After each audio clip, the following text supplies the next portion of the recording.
বাংলাদেশের বর্তমান রাজনৈতিক প্রেক্ষাপট এবং আসন্ন নির্বাচনকে কেন্দ্র করে যে পৈশাচিক এবং অমানবিক ঘটনাপ্রবাহ আমরা লক্ষ্য করছি তা কেবল হতাশাজনকই নয়, বরং এটি আমাদের জাতীয় বিবেকের ওপর এক বিশাল এবং কালো দাগ লেপন করেছে। রাজনীতির মাঠে আদর্শিক দ্বন্দ্ব বা মতপার্থক্য থাকাটা গণতন্ত্রের সৌন্দর্য, কিন্তু সেই মতপার্থক্য যখন রামদা এবং দেশীয় অস্ত্রের ঝনঝনানিতে রূপ নেয়, তখন বুঝতে বাকি থাকে না যে আমরা এক চরম অন্ধকারের দিকে ধাবিত হচ্ছি। আজকের এই বিশেষ প্রতিবেদনটি সাজাতে গিয়ে বুক ভরা বেদনা এবং তীব্র ঘৃণা অনুভব করছি, কারণ একজন নারীর ওপর এমন বর্বরচিত হামলা কোনো মানুষের কাজ হতে পারে না। ঢাকা ৪ আসনের নির্বাচনী প্রচারণায় যা ঘটেছে তা আমাদের চোখে আঙুল দিয়ে দেখিয়ে দিয়েছে যে ভদ্রলোকদের রাজনীতি এখন সন্ত্রাসীদের দখলে চলে গেছে।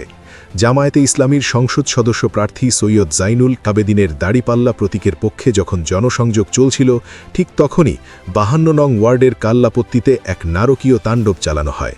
সেখানে একদল চিহ্নিত সন্ত্রাসী রামদা দিয়ে কুপিয়ে রক্তাক্ত করেছে জামায়াতের সম্মানিত রোকন এবং মহিলা নেত্রী কাজী মারিয়া ইসলাম বেবিকে। একজন পর্দানশীল নারী যিনি ভোটারদের দ্বারে দ্বারে গিয়ে শান্তিপূর্ণভাবে ভোট চাইছিলেন, তার ওপর এমন হামলা প্রমাণ করে যে হামলাকারীদের কাছে মানবিকতা বা সামাজিক মূল্যবোধের কোনো স্থান নেই। তার মাথায় ৪টি সেলাই এবং রক্তমাখা মুখমণ্ডল আজ বাংলার ঘরে ঘরে এক আতঙ্কের বার্তা পৌঁছে দিয়েছে। এই জঘন্য হামলার নেপথ্য কারিগরদের পরিচয় এবং তাদের রাজনৈতিক খুঁটির জোর কোথায় তা বিশ্লেষণ করলে বেরিয়ে আসে এক ভয়ানক চিত্র। ঘটনার মূল হোতা হিসেবে যার নাম উঠে এসেছে তিনি হলেন স্থানীয় যুবদল নেতা রমজান, তবে তার সবচেয়ে বড় পরিচয় তিনি ঢাকা ৪ আসনের বিএনপি প্রার্থী তানভীর আহমেদ রবিনের আপন চাচাতো ভাই। ঘটনার কিছুক্ষণ আগেই এই রমজানের নেতৃত্বে একদল উশৃঙ্খল যুবক জামায়াতের নারী কর্মীদের পথরোধ করে, অকথ্য ভাষায় গালিগালাজ করে এবং ভীতিকর পরিস্থিতি সৃষ্টি করে। যখন নারীরা এর প্রতিবাদ জানান, তখনই তাদের উপর রামদা নিয়ে ঝাঁপিয়ে পড়া হয়। এখন জনমনে প্রশ্ন উঠেছে, নির্বাচনের আগেই যদি প্রার্থীর নিজের ভাই এবং দলীয় ক্যাডাররা রামদা হাতে নারীদের উপর হামলা চালায়, তবে সেই প্রার্থী নির্বাচিত হলে এলাকার সাধারণ মানুষের নিরাপত্তা কোথায় গিয়ে দাঁড়াবে? যে দল নারীর সম্মান রক্ষা করতে পারে না, তারা কি আদৌ দেশ পরিচালনা করার যোগ্যতা রাখে? পানি চেয়েও যখন রক্তাক্ত কর্মীরা সাহায্য পাচ্ছিলেন না, তখন সেই দৃশ্য দেখে শিউরে উঠেছে পুরো বাংলাদেশ। এই ধরনের আচরণ প্রমাণ করে বিএনপি তাদের রাজনৈতিক প্রতিপক্ষকে দমনে যে কোনো জঘন্য পথ বেছে নিতে প্রস্তুত। ঢাকার এই ঘটনার রেশ কাটতে না কাটতেই আমরা খবর পাই শেরপুর থেকে, যেখানে পরিস্থিতির ভয়াবহতা কোনো অংশে কম ছিল না। শেরপুর ৩ আসনে বিএনপি বা তথাকথিত তারেক বাহিনীর সন্ত্রাসীরা বিনা উস্কানিতে জামায়াতের শান্তিপূর্ণ মিছিলে হামলা চালিয়েছে। সেখানে একাধিক নেতাকর্মীর মাথা ফাটিয়ে দেওয়া হয়েছে এবং রাজপথ রক্তে রঞ্জিত করা হয়েছে। সবচেয়ে উদ্বেগের বিষয় হল সেখানে প্রশাসনের নীরব ভূমিকা। পুলিশ সেখানে উপস্থিত থেকেও নীরব দর্শকের মতো দাঁড়িয়েছিল, যেন তাদের হাত পা বাঁধা, অথবা ওপর মহলের কোনো নির্দেশে তারা সন্ত্রাসীদের অভয় দিচ্ছে। জামায়াত কর্মীরা দীর্ঘক্ষণ ধৈর্য ধারণ করেছিলেন এবং আশা করেছিলেন প্রশাসন বা সেনাবাহিনী পরিস্থিতি নিয়ন্ত্রণে আনবে, কিন্তু যখন তাদের পিঠ দেয়ালে ঠেকে যায় এবং জীবন বিপন্ন হওয়ার উপক্রম হয়, তখন আত্মরক্ষার স্বার্থে তারা পাল্টা প্রতিরোধ গড়ে তুলতে বাধ্য হন। প্রশাসনের এই নির্লিপ্ততা এবং পক্ষপাতমূলক আচরণ আসন্ন নির্বাচন অবাধ ও সুষ্ঠু হবে কিনা তা নিয়ে জনমনে গভীর সংশয় সৃষ্টি করেছে। একইভাবে আমরা লক্ষ্য করেছি চাঁপাইনবাবগঞ্জ সদর আসনে বিএনপি প্রার্থীর দাম্ভিকতা এবং ক্ষমতার অপব্যবহার।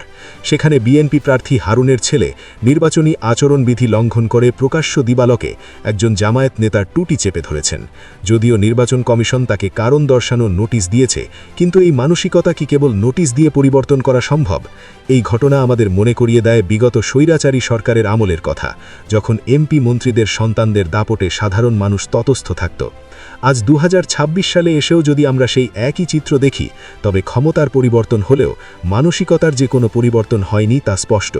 জামায়াত নেতার টুটি চেপে ধরা মানে হলো ভিন্ন মতের টুটি চেপে ধরা এবং গণতন্ত্রের কণ্ঠরোধ করা। বিএনপি কি দেশকে পুনরায় সেই ভয়ের রাজত্বে ফিরিয়ে নিতে চায়, যেখানে কারও কথা বলার স্বাধীনতা থাকবে না? রাজনীতিতে সহনশীলতা এবং পারস্পরিক শ্রদ্ধা থাকা বাঞ্ছনীয়, কিন্তু মির্জা ফখরুল ইসলাম আলমগীরের নিজের এলাকায় তার দলের কর্মীরা যখন প্রতিপক্ষের ব্যানার ফেস্টুন ছিঁড়ে ফেলে, তখন তাদের দলীয় নেতাদের কথার সাথে কাজের কোনো মিল খুঁজে পাওয়া যায় না। ছাত্র শিবিরের সাবেক কেন্দ্রীয় সভাপতি এবং মজলুম জননেতা দেলোয়ার হোসেনের ব্যানার ছিঁড়ে ফেলা কি কোনো সুস্থ রাজনীতির পরিচায়ক? টেলিভিশনের পর্দায় বিএনপির শীর্ষ নেতারা গণতন্ত্র এবং বাকস্বাধীনতার কথা বলে মুখে ফেনা তুললেও মাঠ পর্যায়ে তাদের কর্মীরা ঠিক উল্টো আচরণ করছে। এই দ্বিমুখী নীতি বা ডাবল স্ট্যান্ডার্ড দেশের মানুষ ধরে ফেলেছে। মুখের সুন্দর বুলি আর মাঠের সন্ত্রাসী কর্মকাণ্ডের এই বিশাল ব্যবধান বিএনপির জন্য ভবিষ্যতে বড় বিপর্যয় ডেকে আনবে, কারণ জনগণ এখন আগের চেয়ে অনেক বেশি সচেতন এবং তারা সবকিছুই পর্যবেক্ষণ করছে।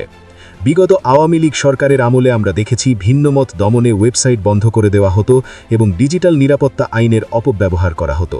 অত্যন্ত পরিতাপের বিষয় হল আজ বিএনপি ক্ষমতায় না থেকেও তাদের সমালোচনার কারণে একটি প্রচলিত সংবাদ মাধ্যমের ওয়েবসাইট বন্ধ করে দেওয়া হয়েছে।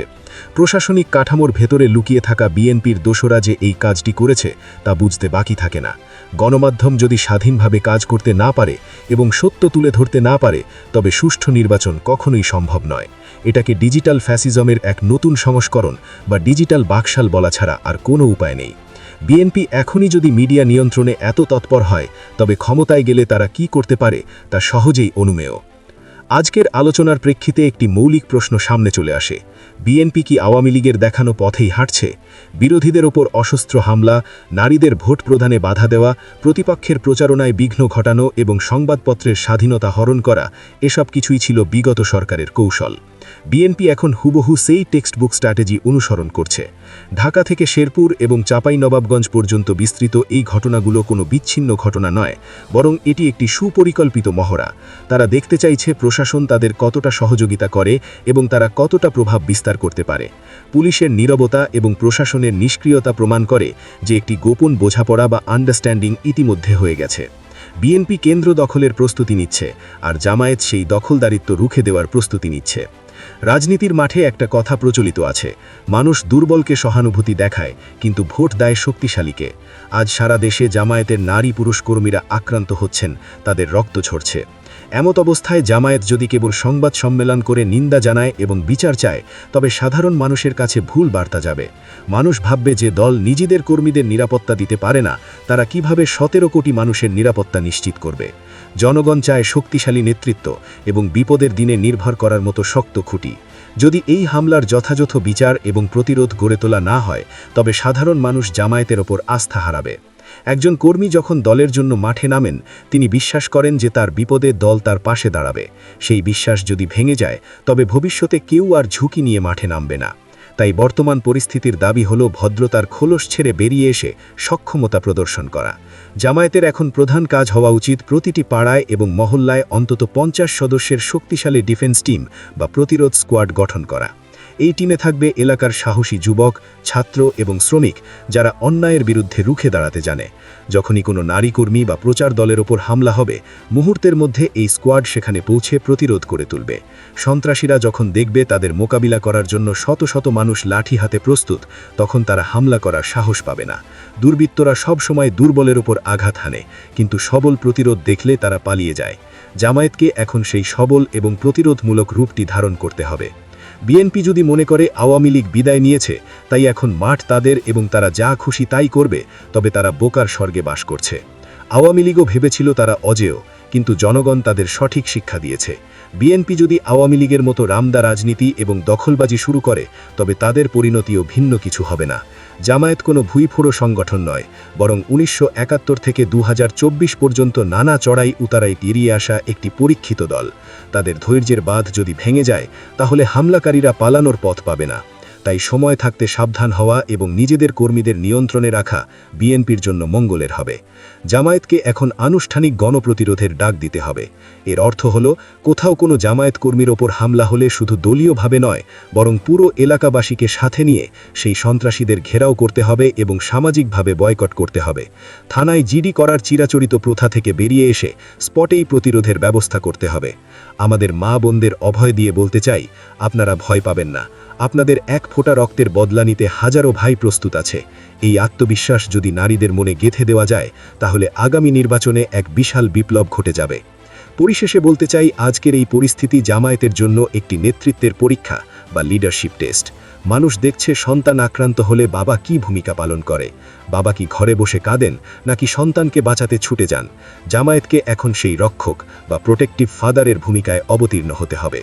পাড়ায় পাড়ায় প্রতিরোধ দুর্গ গড়ে তুলুন এবং হামলাকারীদের বুঝিয়ে দিন, এটা 2024 সালের নতুন বাংলাদেশ। এখানে পেশি শক্তি দিয়ে রাজনীতি করার দিন শেষ হয়ে গেছে। যদি কেউ আঘাত করতে আসে তবে পাল্টা আঘাতের প্রস্তুতি নিয়েই যেন আসে। দর্শক, এই সংকটময় মুহূর্তে জামায়াতের কি করা উচিত বলে আপনারা মনে করেন? তারা কি নীরব থাকবে, নাকি রাজপথে দুর্বার প্রতিরোধ করে তুলবে? আপনাদের সুচিন্তিত মতামত আমাদের জানান এবং পরবর্তী আপডেট পেতে আমাদের সাথেই থাকুন।